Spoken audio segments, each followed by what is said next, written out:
नमस्कार प्यारे बच्चों, कैसे हैं आप लोग। उम्मीद है आप सब बहुत अच्छे होंगे। आज एक नया दिन, एक नई कक्षा। आज हम लोग कक्षा 5 विषय हमारा परिवेश पाठ मेरा परिवार मेरी प्रेरणा पढ़ेंगे। बच्चों, इस पाठ को हम लोग 4 भागों में पढ़ेंगे। तो आज पाठ का पहला भाग पढ़ेंगे हम लोग। आज की कक्षा में हम जानेंगे कि हमारा परिवार हमें कैसे आगे बढ़ने के लिए प्रेरित करता है और हमें अपने घर के जो बड़े बूढ़े लोग होते हैं उनका कैसे देखभाल करना चाहिए। और हाँ बच्चों, आज हम लोग पर्यावरण संरक्षण पर एक बहुत अच्छी सी रोचक गतिविधि भी करेंगे। तो चलिए ज्ञान की देवी को स्मरण करते हुए आज की कक्षा की शुरुआत करते हैं। अच्छा, एक बात बताइए बच्चों, आप लोग जब आपके विद्यालय की छुट्टी होती है तो आप अपने ही घर क्यों जाते हैं? अपने पड़ोसी के घर क्यों नहीं जाते? या शाम को जब आप बाहर खेलने जाते हैं तब आप अपने ही घर क्यों जाते हैं? अपने पड़ोसी के घर या किसी और के घर क्यों नहीं जाते? सोचिए। हाँ, क्योंकि आपके घर में आपका परिवार रहता है।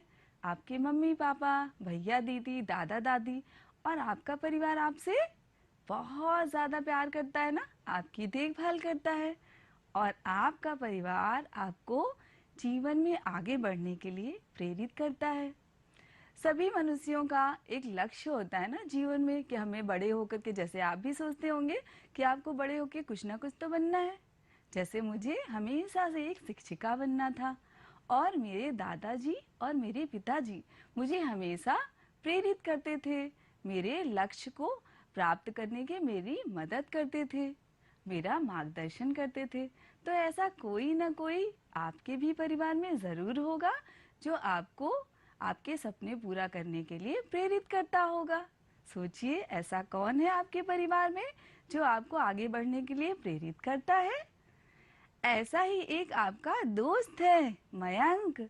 उसकी माताजी उसकी प्रेरणा है, उसको हमेशा आगे बढ़ने के लिए प्रेरित करती हैं, उसका मार्गदर्शन करती हैं और जब भी वो उदास होता है उसका मनोबल बढ़ाती हैं। तो आप लोग मिलेंगे मयंक से? बोलिए, मिलेंगे? मयंक आपका दोस्त है। तो चलिए आपको एक छोटी सी प्यारी सी कहानी सुनाते हैं, मयंक और उसकी माताजी की।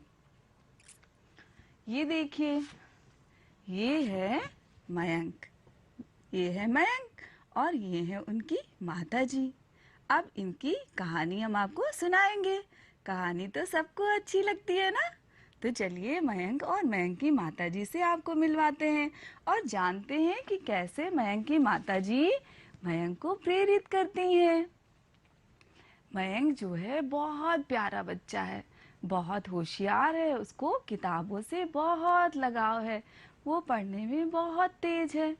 जब मयंक बहुत छोटा था तो पोलियो की वजह से उसका पैर खराब हो गया था। उसको चलने फिरने में थोड़ी सी परेशानी होती है। वो बैसाखियों के सहारे चलता है, आपने चित्र में देखा था ना। तो बच्चों,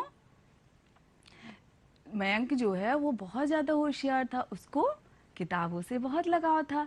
मयंक ने जब कक्षा 5 पास किया तो उसका नाम एक नए विद्यालय में लिखाया गया। मयंक बहुत खुश था। वो सोच रहा था अब मुझे एक नए स्कूल में जानने को मिलेगा, वहाँ मेरे बहुत अच्छे दोस्त बनेंगे।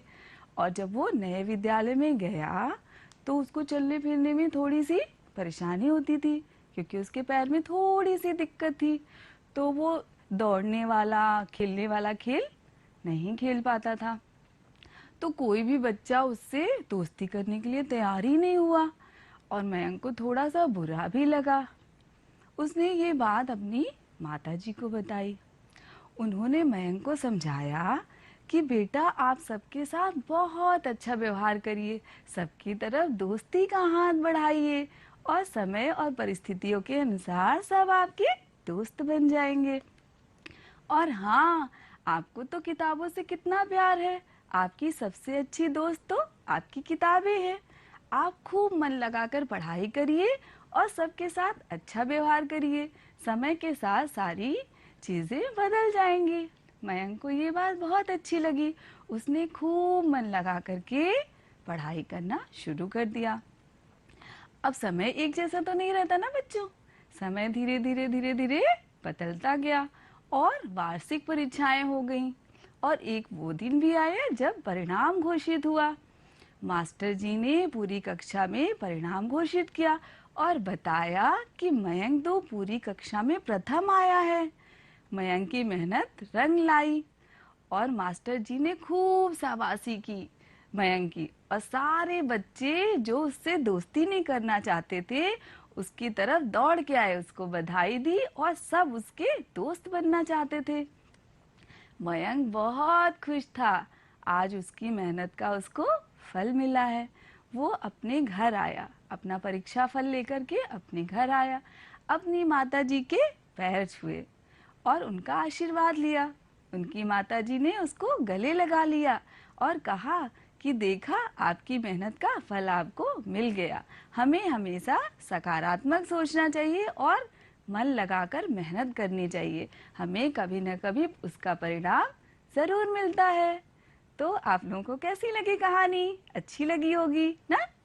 और आपने इस कहानी से क्या सीखा कि हम पढ़ाई करें, खेल खेलें या संगीत, जिस चीज़ में आपकी रुचि है वो काम आप पूरे मन से, पूरी ईमानदारी से करिए। आज नहीं तो कल आपको सफलता ज़रूर मिलेगी।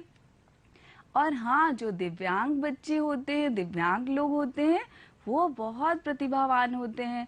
हमें हमेशा उनकी तरफ दोस्ती का हाथ बढ़ाना चाहिए और उनके अंदर जो भी गुण है उसको आगे बढ़ाने के लिए प्रेरित करना चाहिए। तो देखिए, मयंक और मयंक की माँ कितनी अच्छी थी। अब आप भी एक वादा करिए कि आपके विद्यालय में जो भी दिव्यांग दोस्त हैं आप उनसे दोस्ती करेंगे, करेंगे ना? और बच्चों, आपकी एक दोस्त आपकी किताब में भी है। तो चलिए आइए मिलते हैं अंजू के परिवार से। आपकी एक प्यारी सी दोस्त आपकी पाठ्य पुस्तक में भी है, अंजू। तो आप लोग कक्षा 5 हमारा परिवेश का दूसरा पाठ मेरा परिवार मेरी प्रेरणा खोलिए और उसका पहला भाग और देखिए अंजू के बारे में क्या बताया गया है। अंजू क्यों इतनी खुश है? तो अपनी पाठ्य पुस्तक खोलिए आप लोग। मेरा परिवार मेरी प्रेरणा। ये देखिए, आप जब पाठ्य पुस्तक खोलेंगे तो आपको ये चित्र दिखाई देगा। ये है अंजू का प्यारा सा परिवार। अब देखिए इसमें कौन कौन है। इसमें अंजू की माताजी, अंजू के पिताजी, अंजू, अंजू के भाई और अंजू की ये प्यारी सी नानी। तो आइए अंजू के परिवार के बारे में और जानें। मैं स्कूल से खुश होकर लौट रही थी। ये अंजू कह रही है कि वो स्कूल से बहुत खुश होकर के लौट रही थी। पर्यावरण संरक्षण पे सबसे अच्छा लेख मेरा था। अरे वाह, अंजू ने बहुत अच्छा लेख लिखा, उसका सबसे अच्छा लेख था। घर पर दो लोगों को अपनी यह बात सबसे पहले बताना चाहती थी, एक मेरी नानी और दूसरे मेरे भैया। आपके परिवार में भी ऐसा कोई ना कोई सदस्य होगा जिसको आप अपनी सारी बातें बताते होंगे और जब आप खुश होते होंगे तो सबसे पहले या तो अपने दादा दादी या अपनी माता जी किसी न किसी को बताने जाते होंगे ना। ये दोनों मेरी बातों में सबसे ज्यादा खुश होते थे। अब अंजू की नानी और अंजू के भैया हमेशा अंजू की बातें सुन करके बहुत खुश हो जाते थे। मेरी नानी मेरे बारे में सुनने को हमेशा उत्सुक रहती थी। अब आप सोचिए कि आपके दादा दादी भी आपके बारे में हमेशा बातें जानने के लिए उत्सुक रहते हैं। और हाँ, ये जरूर होगा, वो भी आपके बारे में हमेशा कुछ ना कुछ अच्छा ही सोचते हैं। भैया ने मुझे हमेशा प्रेरणा मिलती है। नानी के घर में उनकी देखभाल करने वाला कोई नहीं है, तो अंजू को किससे प्रेरणा मिलती है? अपने बड़े भाई से। और नानी के घर में उनकी देखभाल करने वाला कोई नहीं था, तो बेटा जो घर में बड़े बूढ़े लोग होते हैं ना, उनको थोड़ी सी परेशानी होती है। मैंने पिछली कक्षाओं में भी आपको बताया है कि उनकी देखभाल बहुत ज़रूरी होती है। भैया की बात मानकर नानी अब हमारे साथ ही रहती हैं। अब भाई अंजू की नानी के घर में तो कोई उनकी देखभाल करने वाला नहीं था, तो उनके भैया ने कहा कि आपके यहाँ कोई देखभाल करने वाला नहीं, तो आप हमारे साथ रहने आ जाइए। नानी की उम्र ज़्यादा है, वह ऊंचा सुनती हैं और उन्हें दिखता भी कम है। तो बच्चों, आप अपने परिवार में देखिए, अपने आसपास देखिए, जो बूढ़े और बुजुर्ग लोग होते हैं उनको चलने, देखने, सुनने में थोड़ी सी परेशानी होती है। आप अपने दादा दादी को ही देखा होगा कि उनको थोड़ी सी जीवन जीने में दिक्कत होती है। ऐसा ही अंजू के नानी के साथ भी था। रोज सुबह पापा उनको अखबार जोर जोर से पढ़ के सुनाते हैं। अब क्यों जोर जोर से पढ़ के सुनाते हैं? क्योंकि उनको थोड़ा ऊंचा सुनाई देता है, इसलिए कि वो सारी खबरें समझ पाए तो थोड़ा तेज तेज पढ़ के सुनाते हैं। अब आप सोचिए कि आप अपने दादा दादी या नाना नानी के किन किन कामों में मदद करते हैं। सोचिए बच्चों। इस उम्र में भी नानी तरह तरह के पकवान बनाती हैं।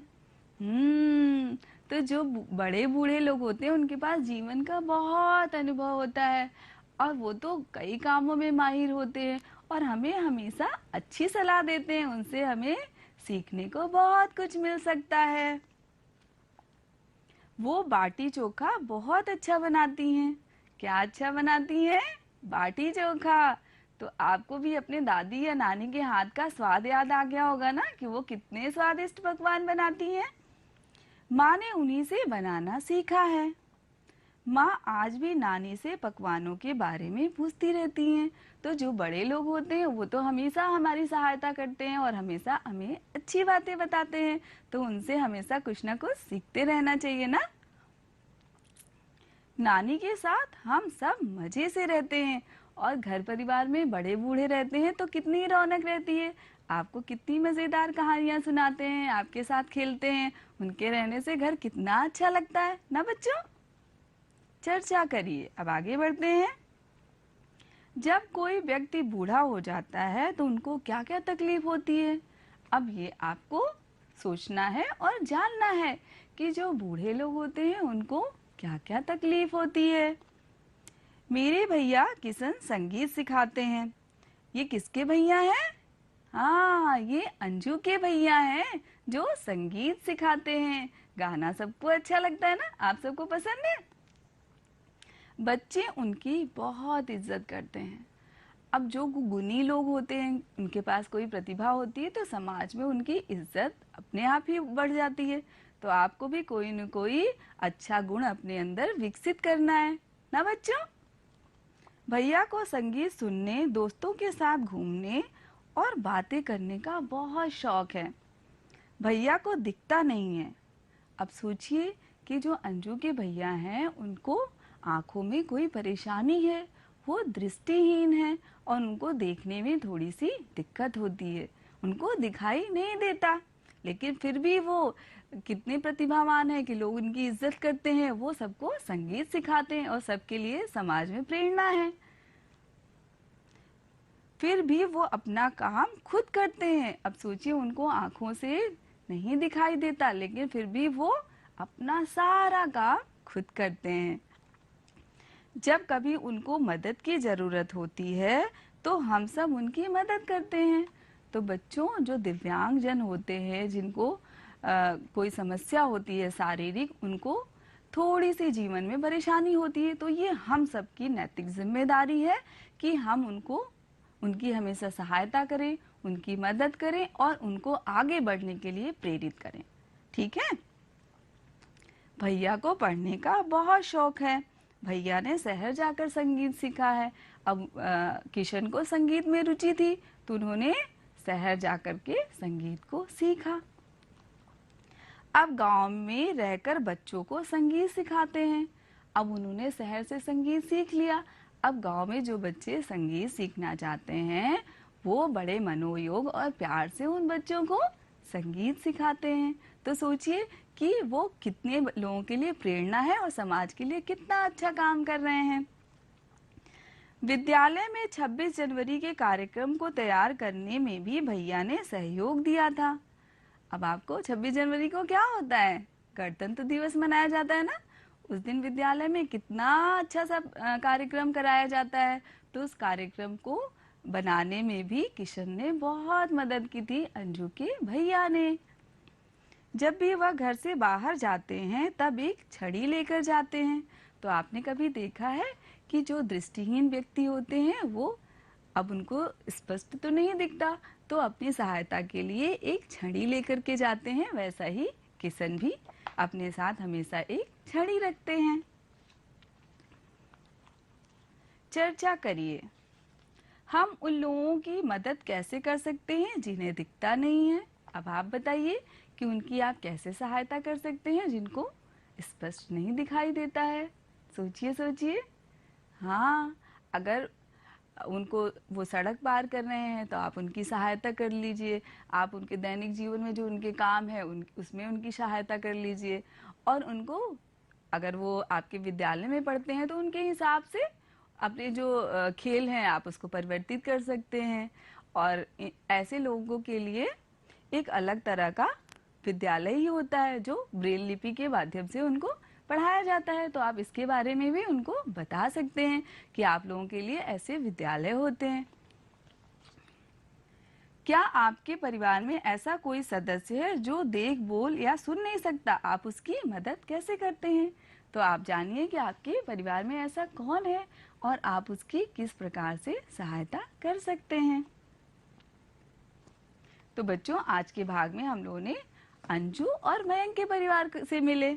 अब आइए हम कुछ मिलकर के अभ्यास के प्रश्नों को हल करते हैं। आज का पहला भाग हम लोगों ने पढ़ लिया और हम अंजू के परिवार और किशन से मिले और मयंक की कहानी भी सुनी। अब इन प्रश्नों को हम मिलकर के हल करते हैं। तो अब बताइए, पहला प्रश्न है, अंजू के परिवार में कौन कौन है? सोचिए सोचिए, अंजू के परिवार में कौन कौन है? हाँ, बिल्कुल सही। अंजू के परिवार में उनकी माताजी, उनके पिताजी, उनके बड़े भाई किशन और अब तो उनकी नानी भी आके रहने लगी।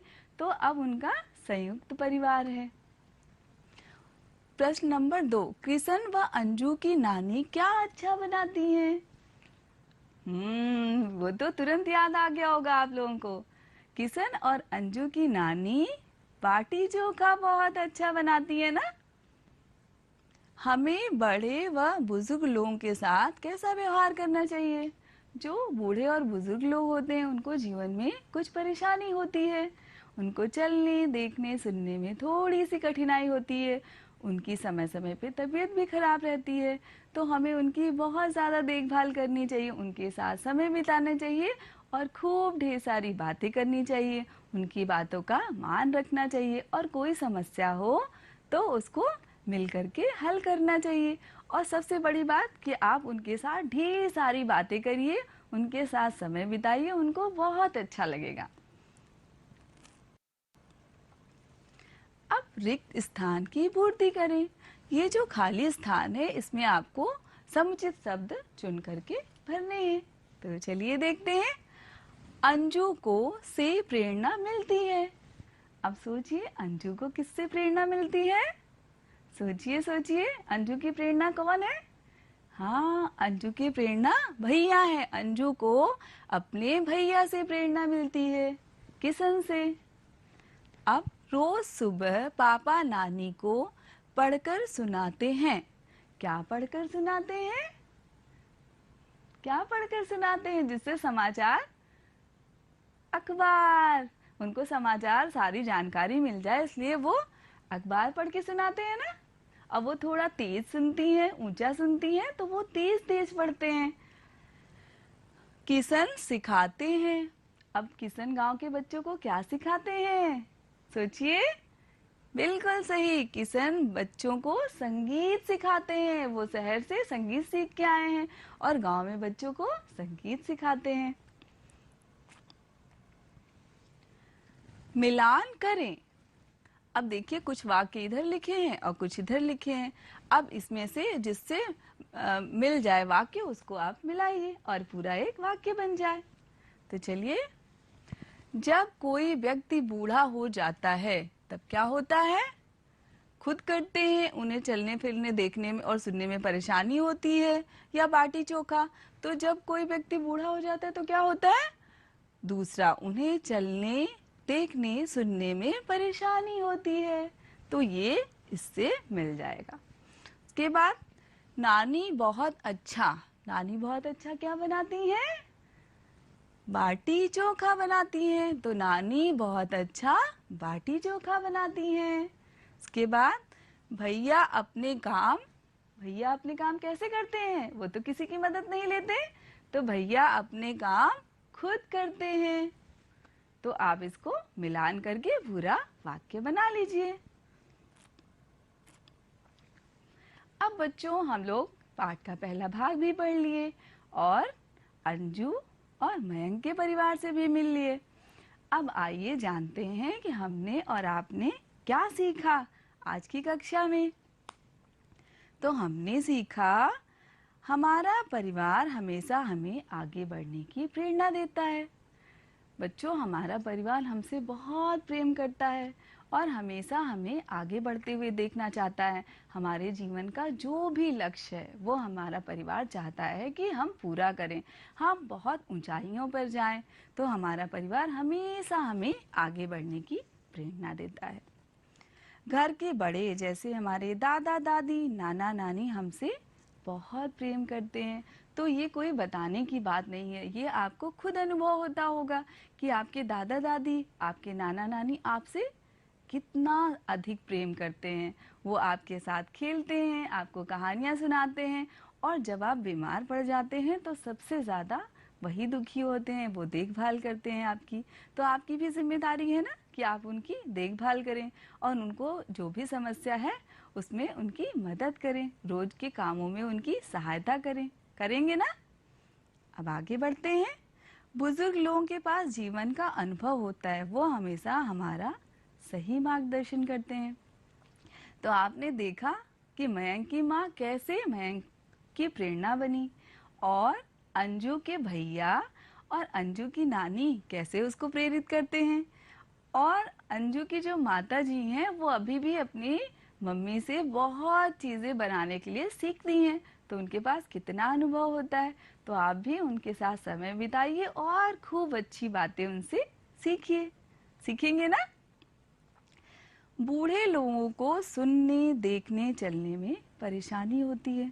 तो जो बूढ़े और बुजुर्ग लोग होते हैं उनको चलने देखने सुनने में और परेशानी होती है। ये आपके परिवार में भी, आपके पास पड़ोस में भी ऐसे बहुत से लोग होंगे जिनको ये समस्याएं रहती हैं।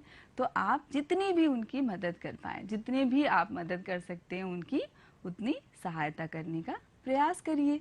ये बूढ़े लोग हैं, बुजुर्ग लोग हैं, इनके पास आपको बताने के लिए और कहने के लिए बहुत कुछ होता है, आपको बहुत अच्छी सीख दे सकते हैं। तो आप इनके साथ समय बिताइए और जीवन में खूब आगे बढ़िए। हमें हमेशा उनकी सहायता और सम्मान करना चाहिए। तो जो बड़े और बूढ़े लोग हैं हमेशा उनकी सहायता और सम्मान करना चाहिए। वो हमेशा हमें आशीर्वाद ही देते हैं और हमें आगे बढ़ने के लिए प्रेरित करते हैं। अब आइए हम और आप मिलकर एक रोचक गतिविधि करते हैं। अच्छा ये बताइए अंजू ने किस विषय पर लेख लिखा था और उसको प्रथम स्थान मिला था? हाँ, पर्यावरण संरक्षण पे। तो हम लोग आज एक प्यारा सा पर्यावरण संरक्षण पे चार्ट बनाएंगे। अच्छा बच्चों ये बताइए पर्यावरण संरक्षण दिवस कब मनाया जाता है? बताइए। हाँ, 5 जून को। 5 जून को विश्व पर्यावरण संरक्षण दिवस मनाया जाता है। बच्चों हमारी जो पृथ्वी है वो अनोखा ग्रह है, केवल यहीं पे जीवन पाया जाता है। लेकिन हम मनुष्यों ने इसको प्रदूषित कर दिया है, इसको पूरी तरह से नष्ट करने की कगार पे हैं। इसी वजह से बहुत सी महामारियां जन्म ले रही हैं।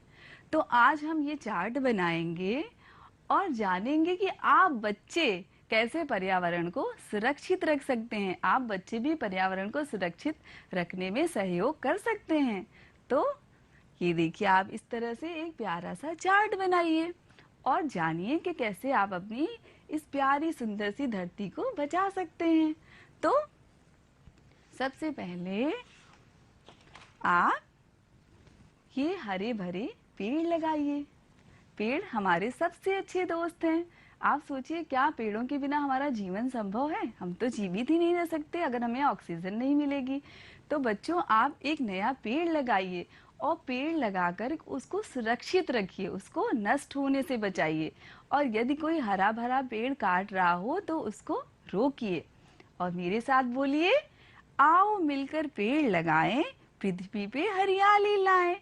आओ मिलकर पेड़ लगाएं, पृथ्वी पर हरियाली लाएं। पानी बचाएं। बच्चों, लगभग पृथ्वी पे 71% लगभग 71% जल है, लेकिन पीने योग्य पानी तो बहुत कम है और हम लोग भी उसको दूषित करते जा रहे हैं। तो आप बच्चे पानी कैसे बचा सकते हैं? आपको जितनी प्यास हो उतना ही आप पानी लेंगे पीने के लिए, और नल खुला करके ब्रश या कुल्ला नहीं करेंगे। और अगर आपके गांव में कोई जानवरों को नदी या तालाब में नहला रहा है तो उसको मना करेंगे, ठीक है? और उसके बाद जो जानवरों को नुकसान ना पहुंचाएं। जानवर हमारे कितने अच्छे दोस्त होते हैं, ये बेजुबान होते हैं और पृथ्वी पे इनको भी रहने का अधिकार है ना, तो इनको हम लोग कहीं भी नुकसान ना पहुंचाएं। वायु प्रदूषण ना फैलाएं। आजकल हमारा वायुमंडल दूषित होता जा रहा है, तो आप बच्चे इसके लिए क्या कर सकते हैं? अभी जैसे कोई त्योहार से दिवाली आती है, हम लोग बहुत ज़्यादा पटाखे फोड़ देते हैं और हमारा वायुमंडल दूषित हो जाता है। तो आप बच्चे इतना तो कर सकते हैं ना कि खुशहाल दिवाली मनाएं और पटाखे न जलाएं। अगर आपको कम दूरी पे जाना है तो आप पैदल चले जाइए या साइकिल से चले जाइए। ये छोटी छोटी चीज़ें करके आप भी पर्यावरण को प्रदूषित होने से बचा सकते हैं।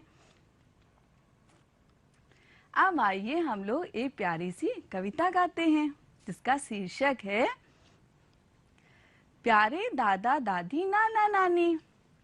दादा दादी नाना नानी हमसे करते कितना प्यार। दादा दादी नाना नानी हमसे करते कितना प्यार।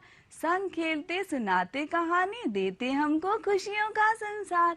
संग खेलते सुनाते कहानी देते हमको खुशियों का संसार। बूढ़े और बुजुर्गों को होती जीवन में कुछ परेशानी। बूढ़े और बुजुर्गों को होती जीवन में परेशानी।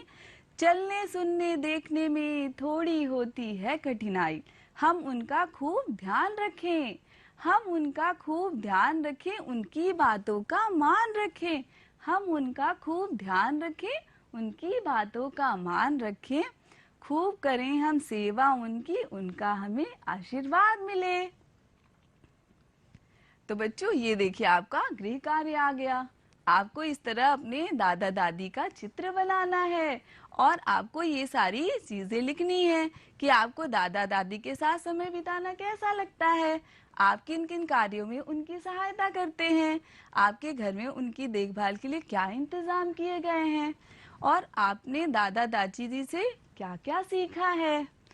आपकी दादी जी आपको कौन सी कहानियां सुनाती हैं। तो ये आपका गृह कार्य है। तो बच्चों, हमें उम्मीद है आज की कक्षा आपको बहुत अच्छी लगी होगी। आपका दिन शुभ हो। आप आसपास सफाई रखिए, अपने बड़ों का सम्मान